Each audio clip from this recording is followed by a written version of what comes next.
Hello students, नमस्कार। जेके online study में आप सभी का स्वागत है।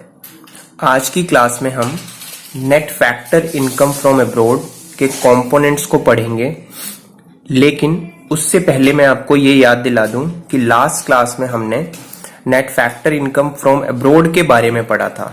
बहुत ब्रीफ में पढ़ा था कि net factor income from abroad क्या होता है। तो net factor income from abroad difference होता है फीफा और फीटा का, जिसे हम फैक्टर इनकम फ्रॉम अब्रॉड और फैक्टर इनकम टू अब्रॉड कहते हैं। फैक्टर इनकम फ्रॉम अब्रॉड वो इनकम होती है जो इंडियन रेजिडेंट टेम्परेरी बेसिस पर बाहर रहते हैं और वहां से जो इनकम अर्न करते हैं, यानी हम इंडियन जो बाहर से इनकम लेकर आते हैं किसी ना किसी फॉर्म में, तो उसी को फीफा कहते हैं। और इसी तरह बाहर के लोग यानी नॉन रेजिडेंट इंडिया के लिए वो इंडिया से इनकम अर्न करके लेकर जाते हैं, तो उसी को हम फीटा कहते हैं। तो दोनों का नेट देखा जाता है कि इंडिया में कितना आया और इंडिया से वो लोग कितना ले गए। जब उनका हम नेट देखते हैं तो उसी को हम net factor income from abroad कहते हैं। तो आज की क्लास में हम net factor income from abroad के डिफरेंट कंपोनेंट्स देखेंगे कि एनएफआईए के घटक क्या होते हैं, या एनएफआईए जो है वो किन किन से मिलकर बनता है। या आप यूं भी कह सकते हैं कि फीफा जो हम बाहर से इनकम अर्न कर रहे हैं उसकी क्या फॉर्म है। लास्ट क्लास में जस्ट हमने इतना पढ़ा था कि बाहर से जो इनकम आती है उसे फीफा कहते हैं, लेकिन आज हम ये देखने जा रहे हैं कि बाहर से जो हम इनकम अर्न करते हैं वो किस किस रूप में अर्न करते हैं, किस किस फॉर्म में अर्न करते हैं, और इसी तरह बाहर के लोग भी इंडिया से किस किस फॉर्म में इनकम जो है अर्न करके लेकर जाते हैं। तो उसी के नेट को हम देखेंगे। तो net factor income from abroad के 3 कंपोनेंट्स होते हैं, जैसा कि आपको दिख रहा होगा इस चार्ट में। पहला है नेट कंपनसेशन ऑफ एम्प्लॉइज, जिसे हम नेट वेजेस एंड सैलरीज भी कह सकते हैं। दूसरा है net income from property and entrepreneurship, and third one is net retained earning of resident companies abroad. तो इसको समझने के लिए एक एग्जांपल देखते हैं। मान लिया 2018-19 में जो इंडियन रेजिडेंट हैं, जो भी इंडियन रेजिडेंट हैं जो अब्रॉड में रह रहे हैं, जैसे मान लिया इंडियन साइंटिस्ट हैं, इंडियन इंजीनियर्स हैं, इंडियन डॉक्टर्स हैं, इंडियन प्लेयर्स हैं, और इंडियन टीचर्स या प्रोफेसर्स हैं, या अदर टाइप ऑफ वर्कर्स भी इसमें इंक्लूड हो जाते हैं। तो ये सारे जो इंडियन रेजिडेंट हैं ये बाहर अपनी सर्विसेज दे रहे हैं।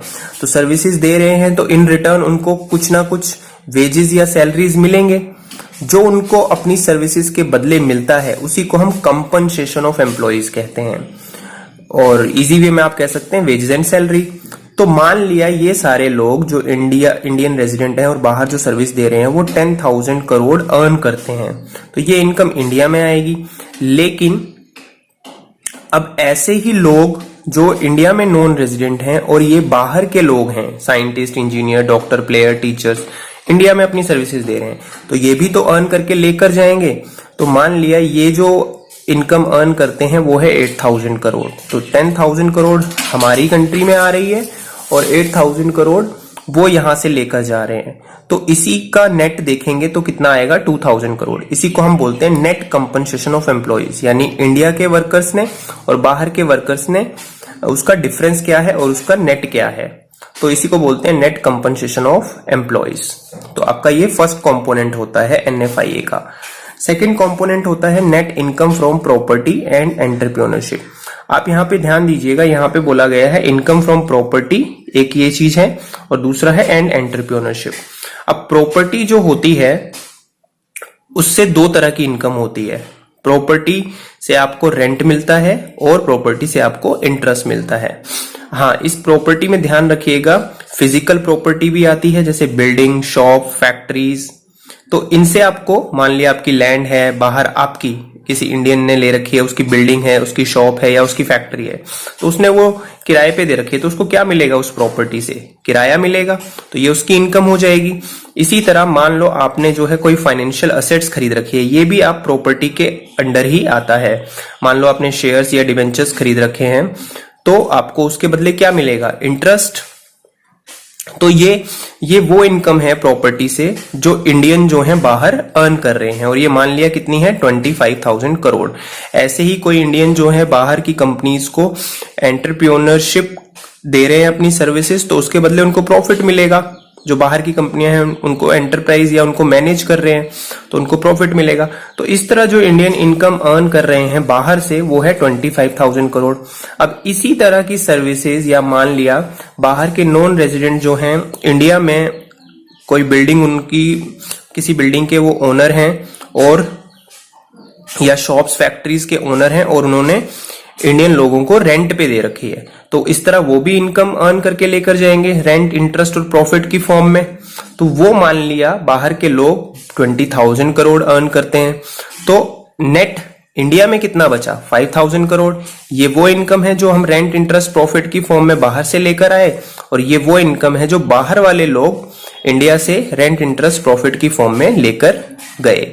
तो नेट हमारे पास कितना बचा 5,000 करोड़। इसी को बोलते हैं नेट इनकम। अब ये नेट हो चुका है इसलिए नेट बोलते हैं, net income from property and entrepreneurship. आइए नेक्स्ट देखते हैं। नेट थर्ड कंपोनेंट है net retained earning of resident companies abroad. अब जैसे बहुत सारी कंपनीज जो बाहर दूसरी कंट्रीज में, और इंडियन कंपनीज जो बाहर दूसरी कंट्री में काम कर रही हैं, तो उनको जब प्रॉफिट होता है तो उस प्रॉफिट में से सबसे पहले उस प्रॉफिट में से सबसे पहले कंपनीज को वहां की गवर्नमेंट को टैक्स देना पड़ता है, और जो कंपनी में जो शेयर होल्डर या जिन्होंने पैसा लगाया था उनको डिविडेंड देना पड़ता है। तो टैक्स और डिविडेंड देने के बाद, प्रॉफिट में से टैक्स और डिविडेंड पे करने के बाद जो इनकम बचती है उसको रिटेन अर्निंग कहते हैं, या उसी को हम अनडिस्ट्रीब्यूटेड प्रॉफिट या रिजर्व एंड सरप्लस कहते हैं। तो ये रिटेन अर्निंग, अब इंडियन कंपनी है तो इंडिया में वो अर्निंग रिटेन की जाएगी, यानी वो इंडियन कंपनीज अपनी प्रॉफिट के कुछ हिस्से को इंडिया में लेकर आएंगी जो उन्होंने अर्न किया है, रिटेन किया है। तो मान लिया ऐसी इंडियन कंपनीज 50,000 करोड़ जो है वो इंडिया में लेकर आती हैं। इसी तरह इंडिया में भी, इंडिया की डोमेस्टिक टेरिटरी में भी फॉरेन कंपनीज काम करती हैं, तो जब उनको प्रॉफिट होगा तो वो यहाँ टैक्स और डिविडेंड देने के बाद, शेयर होल्डर को डिविडेंड देने के बाद और गवर्नमेंट को टैक्स देने के बाद जो इनकम बचेगी उसको रिटेन अर्निंग कहते हैं। तो वो यहां से मान लिया 65,000 करोड़ लेकर जा रही हैं। यहां पे आपको दिख रहा होगा कि फॉरेन कंपनीज ज्यादा रिटेन करके लेकर जा रही हैं, इसीलिए हमारे पास तो 50,000 करोड़ आया और वो लेकर गए 65,000, इसलिए हमारा जो नेट रिटेन अर्निंग होगा वो नेगेटिव होगा, जो कि आपको दिख भी रहा है -15,000 करोड़।